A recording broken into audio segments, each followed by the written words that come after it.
ইসলামী আন্দোলন বাংলাদেশের আমির ও চরমোনাই পীর মুফতি সৈয়দ মোহাম্মদ রেজাউল করিম বলেছেন, যারা শরিয়া অনুযায়ী রাষ্ট্র পরিচালনা করবে না তারা কোন নীতিতে দেশ চালাবে। তারা গোপনে আমেরিকা ও ভারতের সঙ্গে বসে ইনসাফ বাস্তবায়নের কথা বলে। আমরা ভারত আমেরিকার ইনসাফ দেখেছি, সেই ইনসাফ বাংলার জমিনে দেখতে চাই না, বাস্তবায়ন করতেও দেব না। রোববার দুপুরে লক্ষ্মীপুরের কমলনগর উপজেলার হাজিরহাট এলাকায় ইসলামী আন্দোলনের প্রার্থী খালেদ সাইফুল্লাহর নির্বাচনী জনসভায় প্রধান অতিথির বক্তব্যে তিনি এসব কথা বলেন। চরমোনাই পীর আরও বলেন, যারা দেশ ও ইসলামকে ভালোবাসেন তারা সবাই একত্র হয়ে হাত পাখা প্রতীকে ভোট দিন।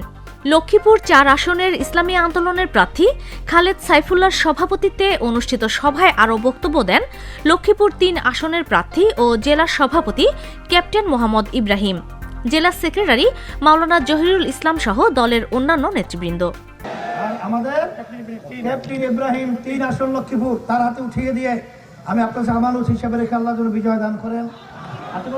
হয়েছে, আমি চ্যালেঞ্জ করে বলতে পারি বিগত ৪০ বছরে এতটুকু উন্নয়ন কোনো ইউনিয়নে হয় নাই।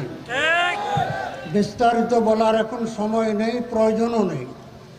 মাটি আল্লামা খালেদ সাইফুল্লাহর খাঁটি, ঠিক কিনা ভাইরা আমার?